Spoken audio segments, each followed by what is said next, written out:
Okay, yeah. So good evening. So today is tutorial number 10 for the NPTEL course on computational quantum mechanics.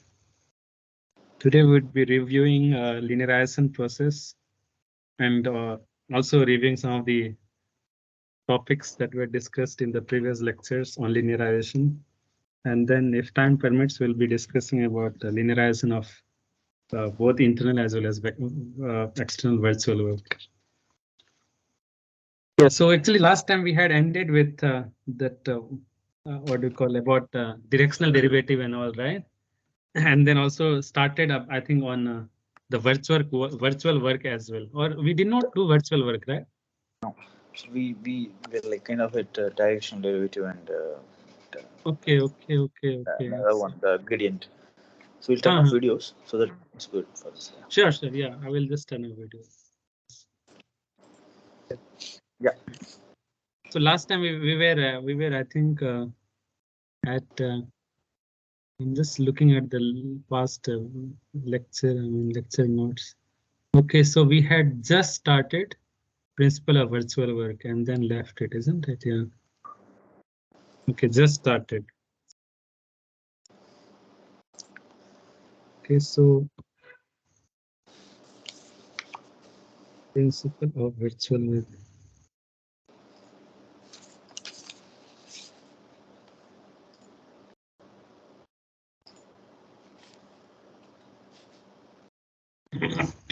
So as we recall, right, that in principle of virtual work, what happens is we first write our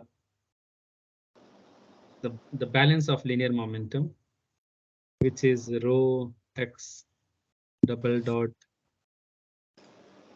is equal to divergence of sigma plus b vector. So this is our balance of linear momentum equation. Yeah. Isn't it? Balance of linear momentum. Now what we do is, as we had discussed last time, that and then throughout this lecture, we deal only with static problems. So this is 0. Yeah. And when we actually talk about dynamic formulation, we just have to have our even variations, not the variations. We'll have to use something known as a double integration. So like what we have here is right that what we do now, if it's static formulation, then we only need to worry about divergence of sigma plus b vector is equal to 0, isn't it? And then what we'll do is we'll multiply both sides by not multiply, actually it's taking dot product because it's a vector equation, taking dot product on both sides with respect to some delta v vector. Now the thing is delta v vector has certain properties. Actually, we did not talk about this thing last time, right? So we'll just take a slide digression. That there are actually some there has to be, even the variation functions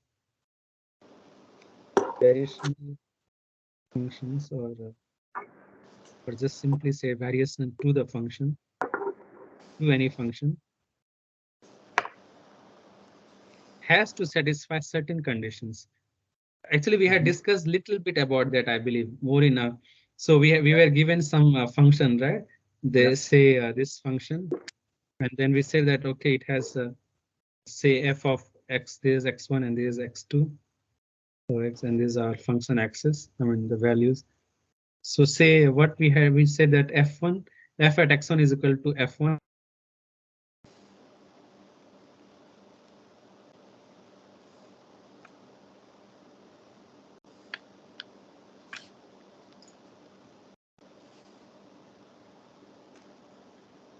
Hey, I can't hear you.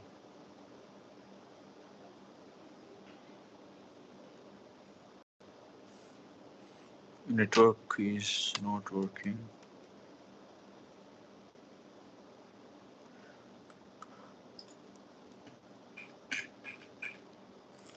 Okay, how about now? Because I think that if I change the slide number, it's showing up. the changes. Yes, so now I can see. Now I can hear you and both you. okay, it's fine, right? Yeah, it's good. Good.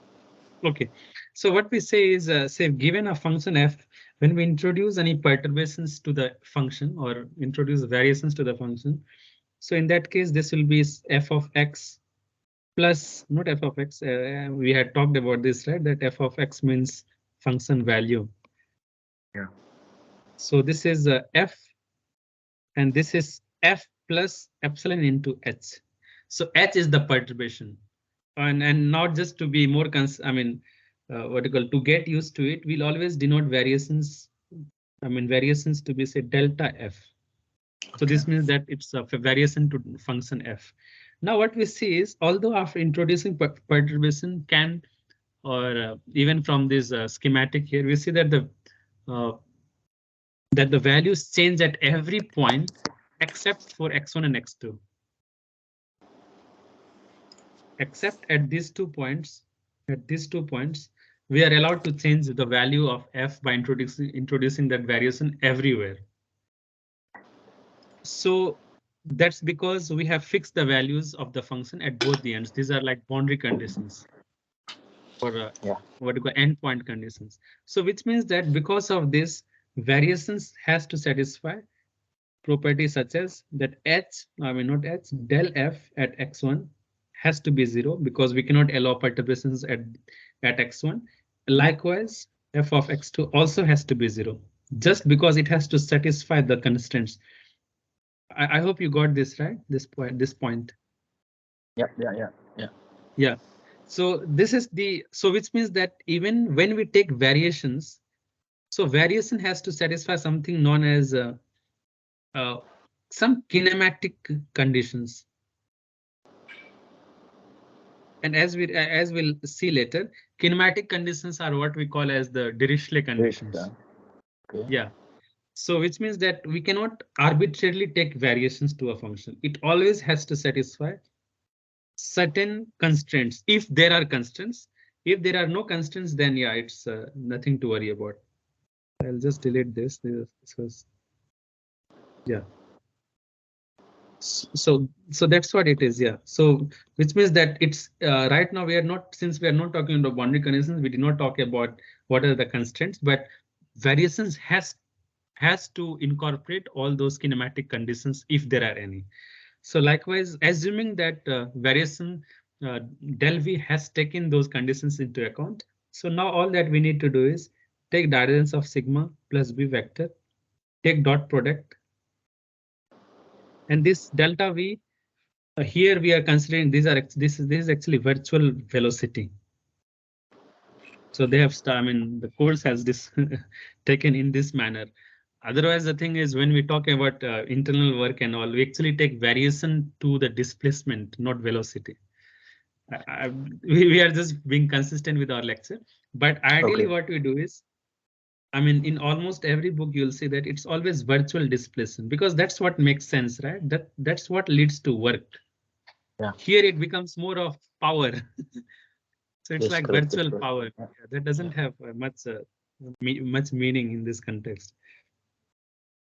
And especially since we are dealing with static problems. So I don't know, in static problem, where does this virtual this velocity come into picture? Correct. So yeah. So what we'll do is, let's stick to what we think is fine. So it should be virtual displacement. Then it makes sense, isn't it? So let this be virtual displacement delta v. Okay, and then what we do is, so this, and then integrate over the domain. So in that case, we'll have to use delta u, because u implies displacement. So, and then integrate over the domain. And this should be in any current configuration. So that's why I'll integrate it over B.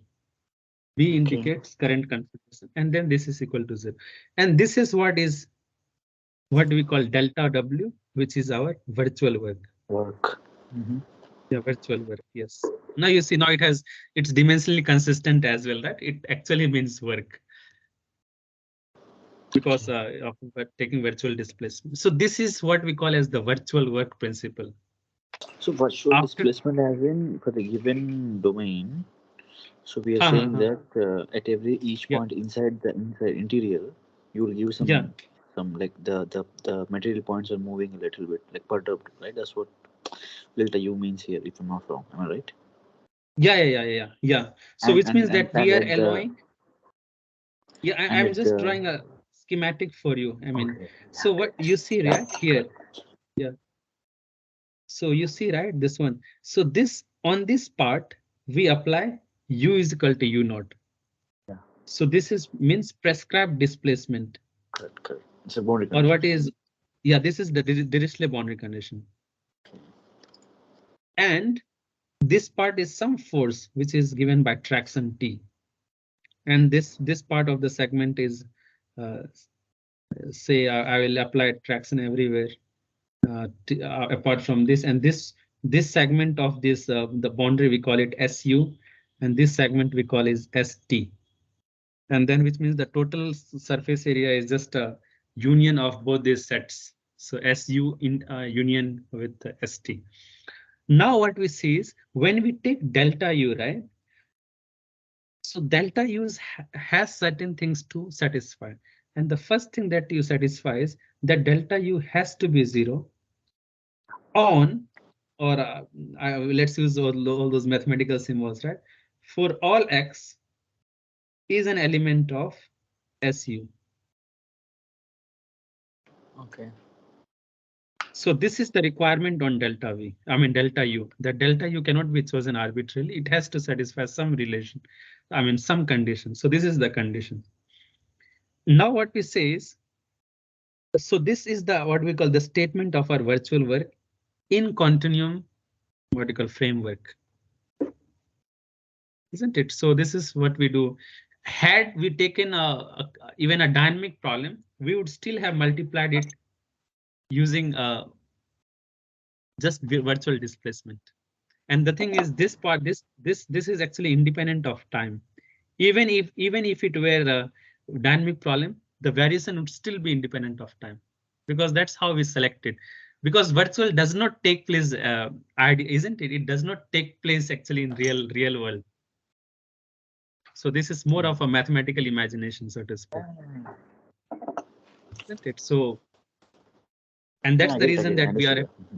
Yeah, that's the reason we call it virtual work. Yeah, it's work which is just imaginary. And the thing is, since the body is already in equilibrium, so this part is already 0. So no matter whatever virtual displacement you apply, it does not matter. It will always be 0. So that is the reason why it's 0. Okay, now let's little bit move forward. And then we'll actually keep on jumping through various lectures. We'll just try to have our own story right now. Yeah. And then actually the thing is we'll keep on discussing. The thing is most of these ideas, right? When we actually need it, we actually go and read it and even discuss it, right? When the time comes. So that's why when I read the lectures, all the derivations, I just okay, go through the steps. I see, okay, I have understood the step. I will not go into the actually finer details. I'll just look at the steps. Because unless we are actually working on that, it does not make. I mean, we already know tensor calculus, isn't it? How the operations work. So it's tensor analysis is more of a practice thing, isn't it? Practice, and then the more we practice, the more we get used to operations.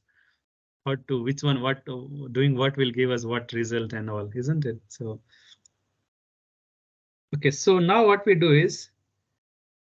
So I'll rewrite the expression here. So it's delta W and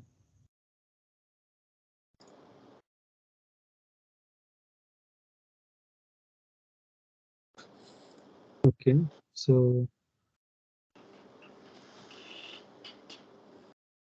I must tell you that I really get very this one. I mean, I find it inconsistent that why the lecture has used this virtual no, the point velocity. is it is obvious for you. Obvious as in like you're like biased, but he might have followed the book.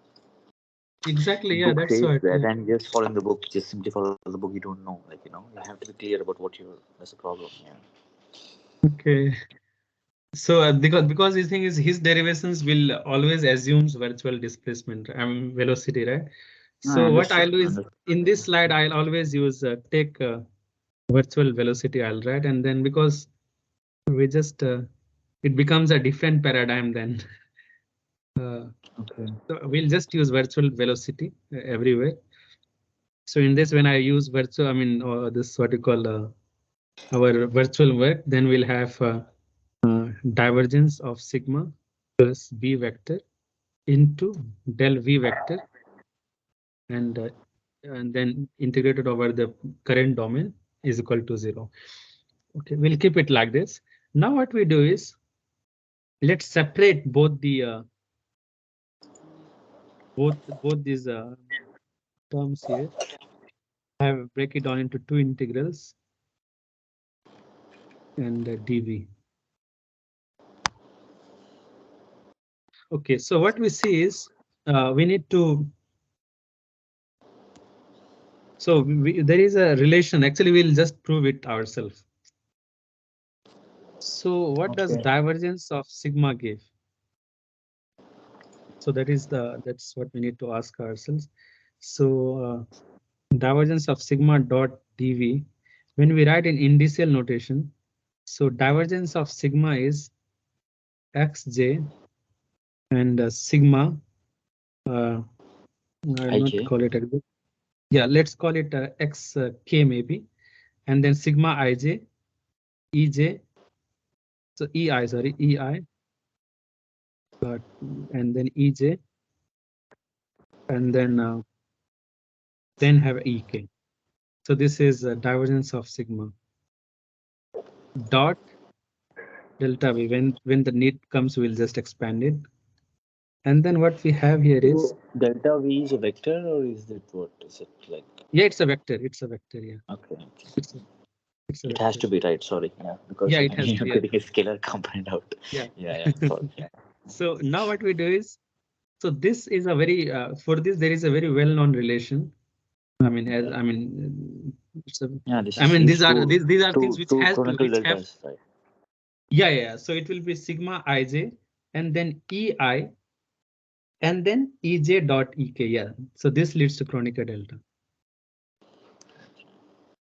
So actually, this is a rule which we have to memorize. So these are just the rules which cannot be deducted Yeah. further. Yeah. Yeah. So what we have is when we in such operations, what we do is we always have dot product towards that side in which there is in which side there is no this tensor product.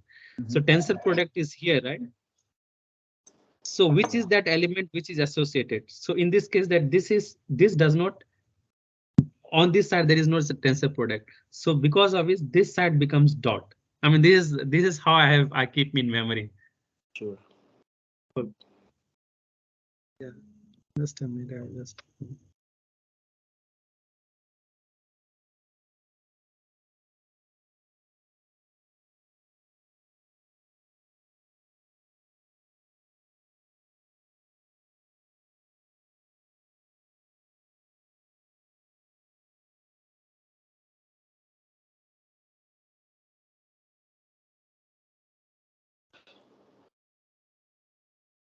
Can't hear you.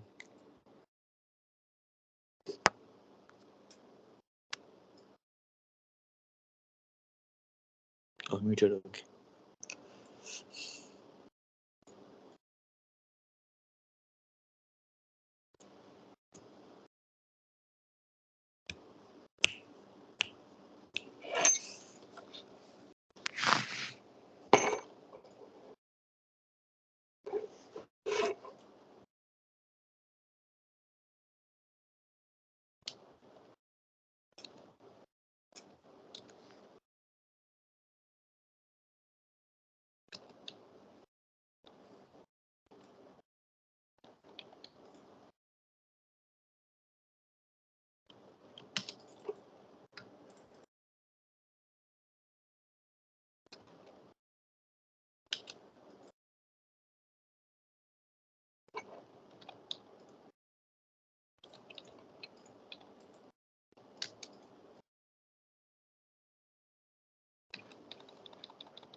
Sorry to keep you waiting, Dinesh. Actually, No worries, no there was worries. a Yeah. call from, I mean, one of our very senior friend. Like he is a part-time PhD from IIT Kanpur, Oh wow.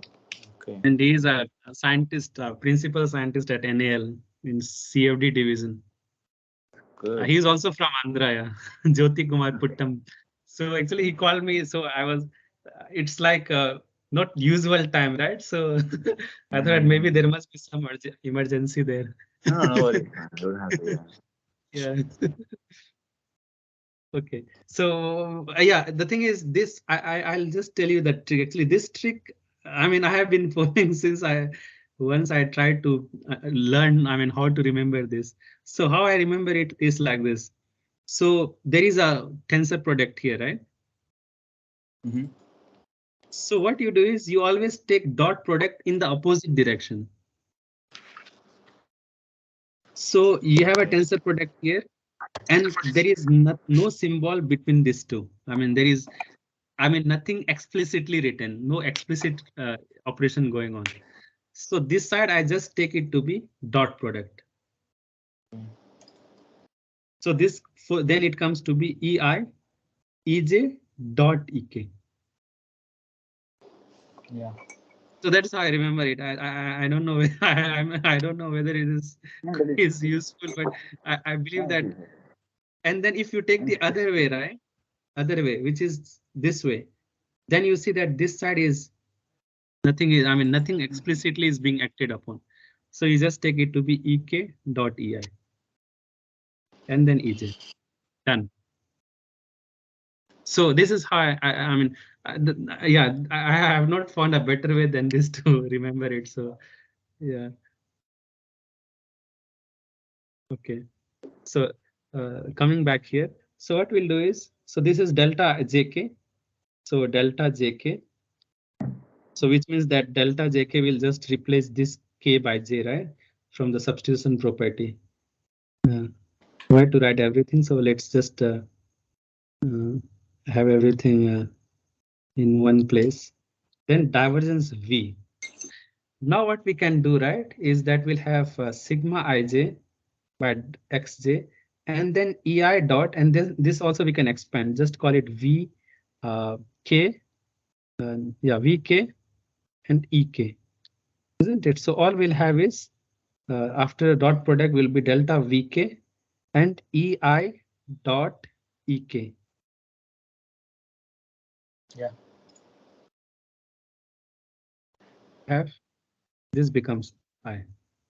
Now you see, right? So there is a two Einstein summation going on, one over Yeah, I yeah. and one over J. And over J gives us the divergence along a particular I. And then we actually perform that for every I. Now, how do we reconcile this is, you see something that I is coming on right hand side.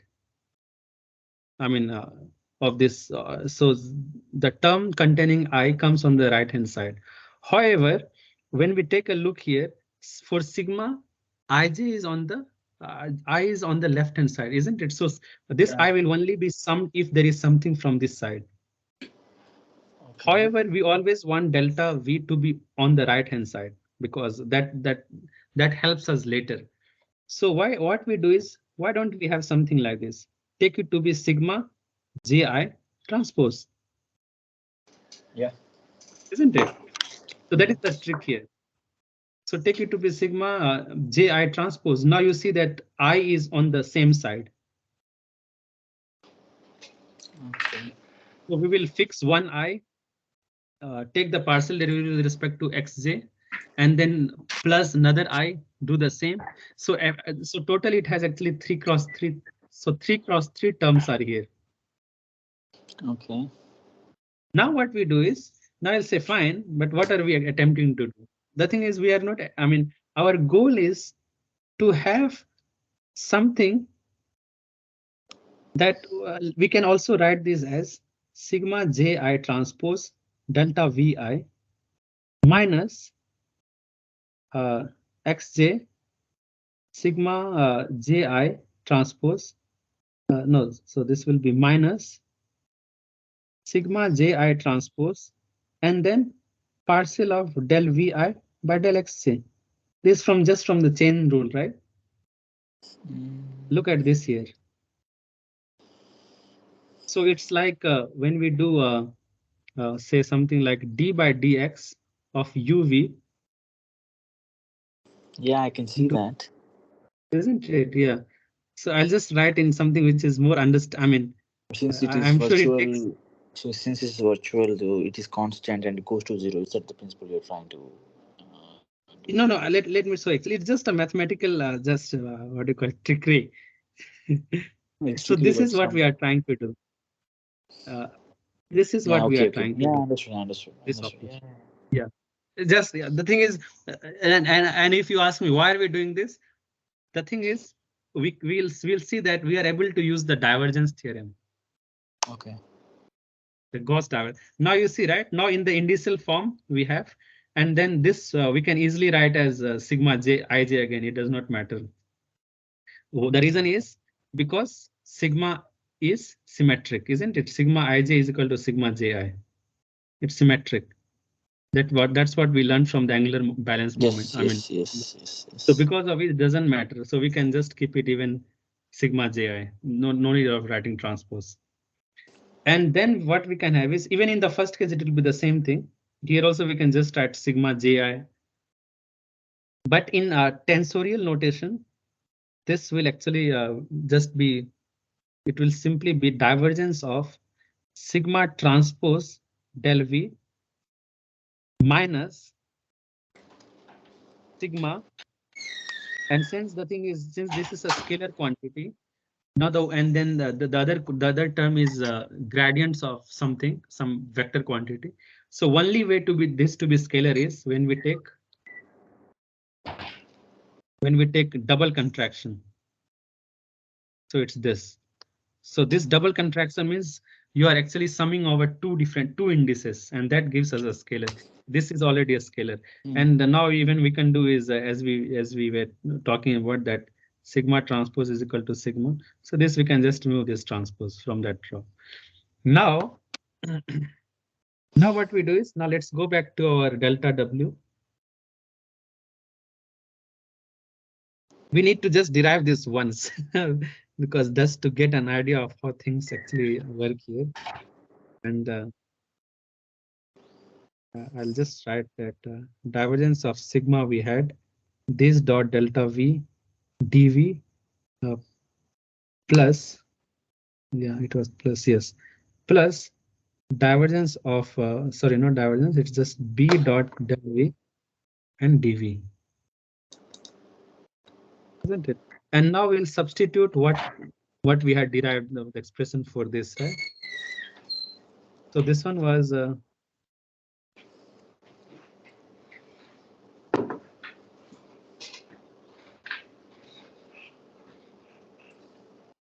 this one was uh,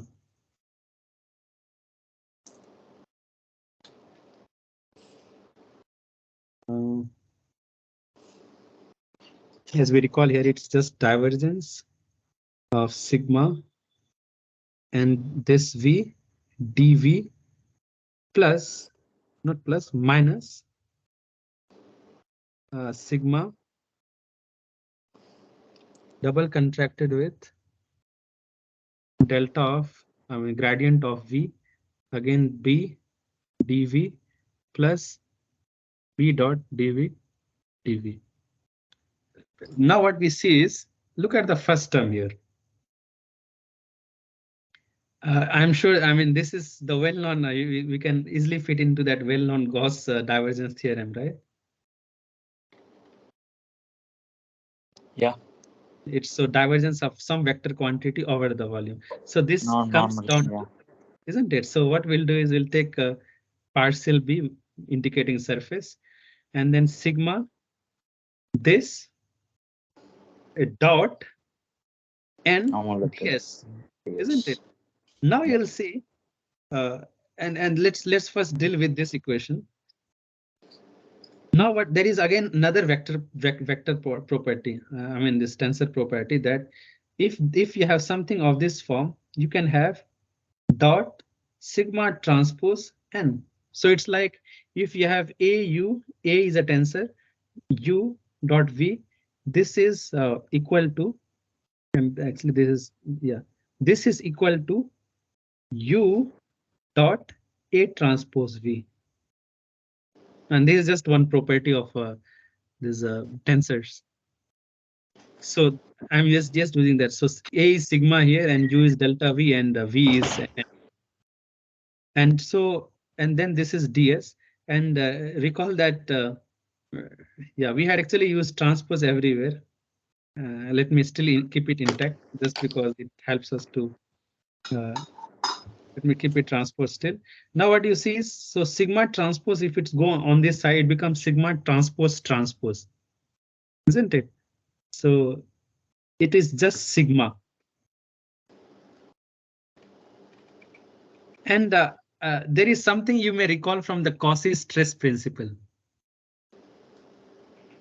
So the entire that we had discussed long back about Cauchy stress principle, it just says that how traction is related to stress tensor. So this was the rule, right? So T is equal to sigma n.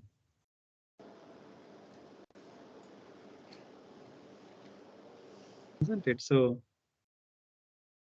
now the sigma n is equal to T. Okay. And the thing is, now you'll clearly see that over the surface, it's only traction which can act, isn't it? Yeah. And since A dot B is the same as B dot A, we can just have a T dot del V ds. Now let us look at the other term. So this term says that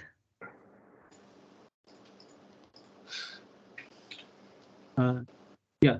So this term says that B and sigma, and yeah, this is the, I mean, so when we, and here we see that this is symmetric,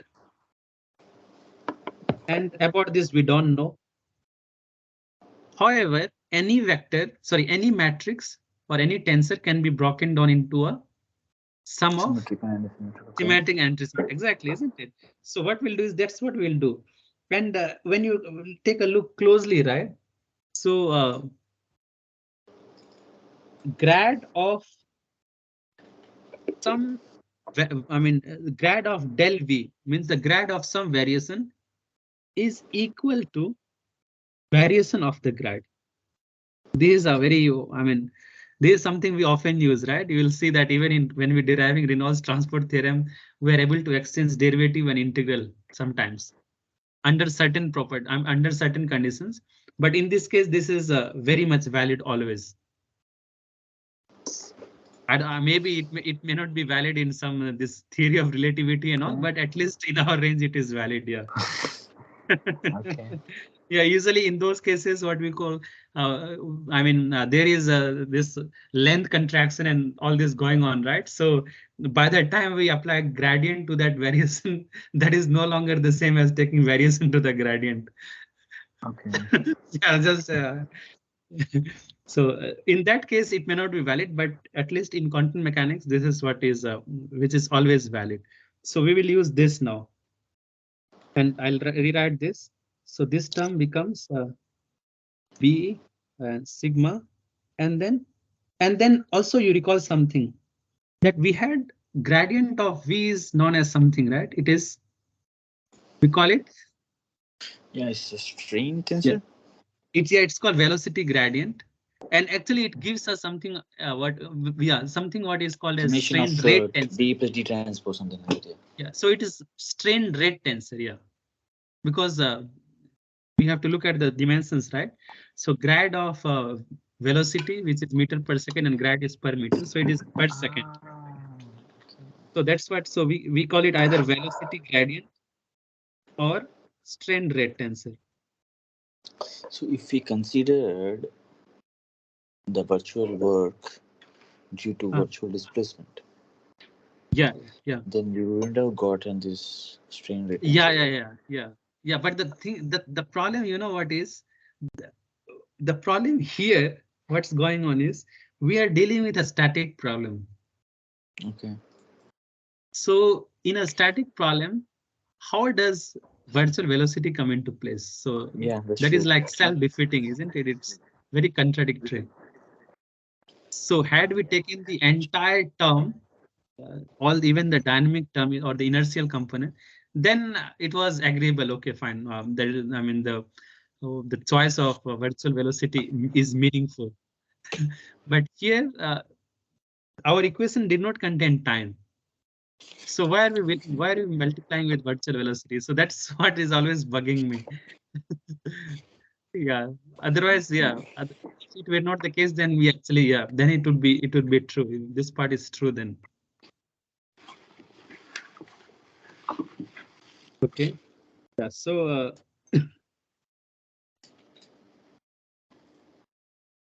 Yeah. So in this case, what will happen is now we can actually break it down into, and then this is also called as L tensor. I mean, that's grad of V. So L tensor is broken down into two components, which is D transpose plus W. Yeah. So yeah, actually, yeah, D is the symmetric part, and W is the antisymmetric part or the skew symmetric. So D means the spatial rate of deformation tensor, and W is the spin tensor that we call. And there is a law. I mean, not law. I mean, that's just a rule. And this is del W by del V. That the double contraction of a symmetric tensor with an antisymmetric tensor is 0. So the thing is, we can easily break it down into two sums. I mean, into two sums. I mean, two this double contractions, right? One with this and one with this. So, however, what we know is that sigma contracted with W is 0. This is just from that it can easily be derived as yeah.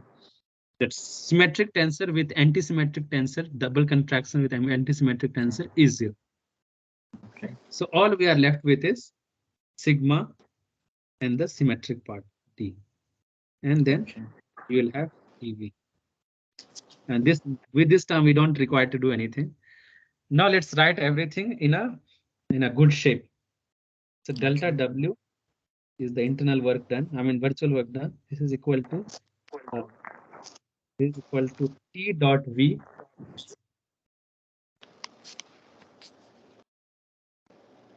so this is T dot V over B parts. I mean over partial B, and then this is again over some surface. In the book they call it dA, but I'll just use ds. This is more. And then yeah, plus B dot LV and dV, and then minus sigma double contracted symmetric part is 0. Now what we'll do is in the next slide, let's just change the order. Or the thing is, if we multiply throughout by -1, it does not affect the equation, right? Yeah. Throughout. So in that case, what we'll have is we'll still call it delta W. And then this, let's take it to be over B sigma symmetric part. Yeah, symmetric part, dV minus T dot del V ds over partial B minus the other one was B dot del V ds over B. Sorry, over B is equal to 0. Now let's break down these components. Let's try to understand every component. What is stress? Is stress external or internal? If I ask you. Internal. I mean, it's internal, right? I mean, so this is internal. Yeah. Yes, internal. Okay. Yeah. So this part we call it as the internal virtual work. Okay. Isn't it? So because this thing is stress is always a reaction to whatever traction or moments that we're applying. Correct. Yeah. And this part, if you take under parenthesis, so it will become plus, right? So under a big parenthesis. So this both the terms added. Traction, is traction internal or external? External. Isn't it? I mean, for the way we are looking it, because here parcel B is the outer is the covering of the body. So in this case, traction happens to be external. And what about B vector? B is body force, no? Yeah. So B force. is also external. Isn't it? So actually, this becomes virtual work. I mean, this is external virtual work. So when we write it in compact form, so it is W int and this is W del W ext. So when we write delta W is equal to 0, this simply means that W int is equal to W ext. So this is effectively the virtual work principle that we talk about in solid mechanics. When we were dealing with that strength of materials, right? In this case, in that case we were always dealing with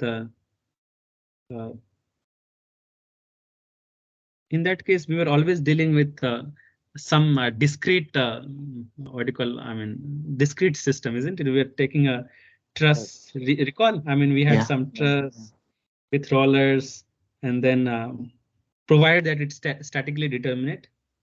So in that case, what we used to do is, given some force P, we were actually wanting to find the displacement of at this point. Isn't it some displacement? And isn't it just we're just trying to find the vertical displacement. Now what we used to do is okay. So what we used to do is take the internal energy of the entire body, and then that equal to Pu, because Pu is the external work done. Although in that case, the only difference was it was actually what we call it. It was some actual. Let me just rephrase. So we were first doing is, yeah, what we are doing is we were first taking. Let me just think. Actually, what we are trying to do there is we are actually balancing the external work to to whatever is stored inside the reactions. body. Yeah, I mean all those. No? Yeah, all those strain energies in all those truss members. So that we used to balance. So ultimately, virtual work principle, all these leads to what we call the conservation of energy and all. Ultimately, they are related, isn't it? Ultimately. Yeah. Isn't it? So even in this case, that's what we'll find, that when we take del W is equal to 0, it simply means that W is constant. Isn't it?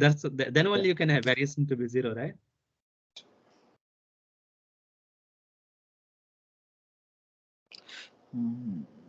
Isn't it? I mean, just think.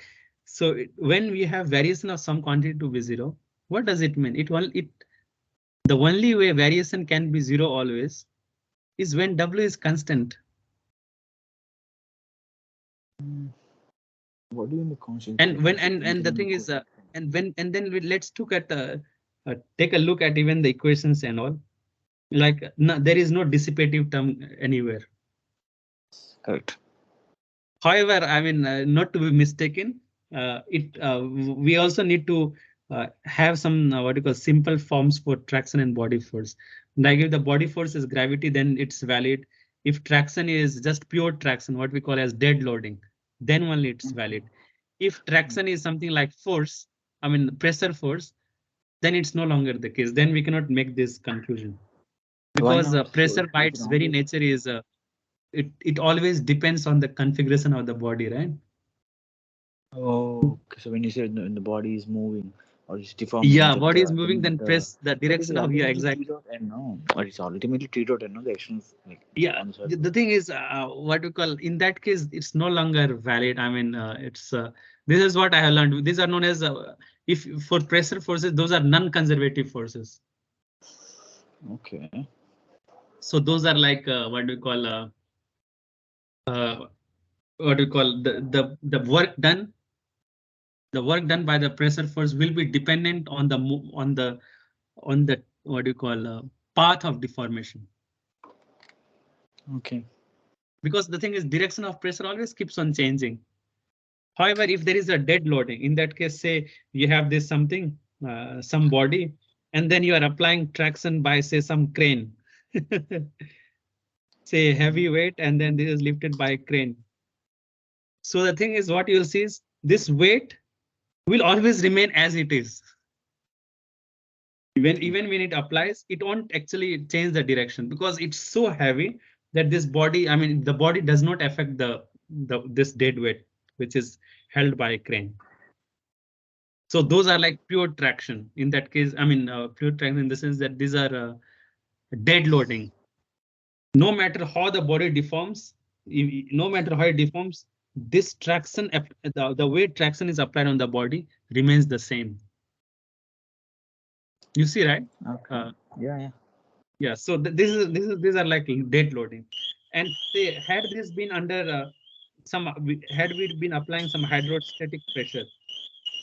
So the thing is, pressure will always keep on changing its direction. So if it is not say the shape is like this, then the pressure acts because the thing is, pressure always acts normal to the surface. Always. Yeah, I understood that. Yeah. So because so that's the reason. So these are like simple. So which means that this is not a general statement. This one, but however, if it's told that the forces and all the tractions are conservative, then this holds. If delta W is equal to 0, W is constant. So in this problem here, actually this holds. P is a dead load. So which means that in that case, we are actually able to have W, then we can have W int minus W ext is equal to 0. Then we can say that we have to assume that there was, I mean, the thing is, had there been no P acting on this system, there would the work would have been 0. So in that case, the constant would have been 0. Yeah. Yeah. So in that case, that's why we are able to have that W int minus W ext is equal to 0. So this means that so this is what I don't know what we call this. Is it known as Castigliano principle? I don't know. I mean, I forgot. Probably. yeah, actually, That's right. so like there is this Betty Maxwell theorem, which says which actually leads to the symmetricity of stiffness matrix in solid mechanics, That's right? correct. Yeah. And then you have this Castigliano first principle and second principle. Actually, we always keep on we forget about what which is what. But idea actually comes from I mean, even if even the thing is those theorems were I mean developed independently of variation calculus, but the thing is we are able to show that from variation calculus. So it's like variation calculus gives us the proof as to why those theorems are true. Okay, so this one was the most important equation for this entire course from now on. Actually, this is the only equation that we are going to deal with throughout. We'll do This is cool. discretize and whatever needs to be So done. wait. So I have a Yeah. question. So if the external force is 0, say that P Okay. is 0, then implies that the only virtual work possible is due to the internal force, which is W internal, right? And that is constant for all the time. That's what it Okay. implies. Which are you talking about? Please, could you please Um, like this equation you if mean? like No? in this equation, if say Huh. the P is 0, Okay. T is 0. Fine. Yeah. then then the then the work W will be only due to internal, but it will not be generated because there's no external force. It will be 0. I mean, Yeah. as in And internal, actually, yeah. there's no Actually, stress. made a very True, good but say point. that we Yes. have Yeah. only Say if if you have only. Mhm. yeah. Actually, you have made a very good point. Say if T is 0 and even if B is 0, then what you have is del W is equal to sigma double transpose D. I mean double contracted. This dV is equal to 0. Yeah, this implies sigma is 0, no? Exactly. Yeah. Yeah. That was a very good point actually. So now you're able to see why. So if there is no traction, no body force, why sigma is it? Actually, then we are able to use that fundamental lemma of calculus. Sorry, fundamental lemma of calculus of These are variations. like physically very obvious, but once you get into mathematical, it Yeah, looks yeah. like we're using some big lemma. Yeah. So we But have to use just that there's no, fundamental. Yeah. yeah, there's no external force. There's no Yeah. implies there's no internal force. That's how simple Exactly. it is. Yeah. But you know, if you don't know that basic, as in like basic physics, as in basic understanding of physics, then Right, it right, right. just gets like complicated. Yeah, yeah, exactly, exactly. And see, we have to resort to fundamental lemma just to get sigma is equal to 0. So that's the reason that fundamental lemma in calculus of variation is the most fundamental, I mean, result you would call. So it can be used everywhere and anywhere in calculus of variation. It's such a powerful tool. But the reason I find it strange that why is it called lemma? Because what you see is lemma is also known as a mini theorem, right? So it's like lemma is like taken to no, it's not axiom, no. Yeah, something Yeah, it's proven not from axiom. axioms, no. Mm. Yeah, actually, lemma. If I was just going through such term, I mean, just trying to understand the differences. Lemma is something known as a what do you call a mini theorem. It's Yes, like that's some right. result which cannot be elevated to the status of a theorem. Yes, yes, yes, yeah. And I wonder that there are theorems which are far less important than lemma of calculus, and still you call it theorem. Yeah. So this is a lemma, is it? Like if ax equal to 0, and if a is not 0, then x is 0. Is this lemma? Like, is it? That is actually lemma. Actually, it follows. I mean, and then they call it. They named it the fundamental lemma. So I just again we'll take a slight digression just to motivate our talk here. I mean discussion here. So there are two things here. I mean two fundamental lemma. I mean one is let me talk. So when you have this right, the integration of du by dx or no, yeah something like u prime dx x naught x1 is equal to 2x1 minus u x naught. This is known as fundamental theorem. Actually, this is known as fundamental theorem of calculus.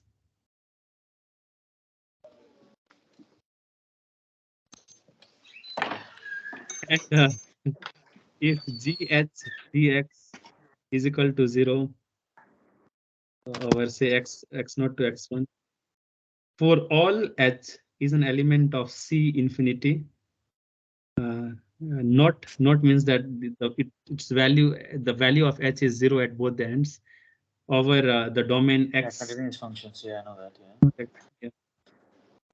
Then this implies that g is equal to 0. This is actually fundamental lemma of calculus of variations. And you will see that this result is far more important. So yeah, many a time we are unable to give proper credit to more important things.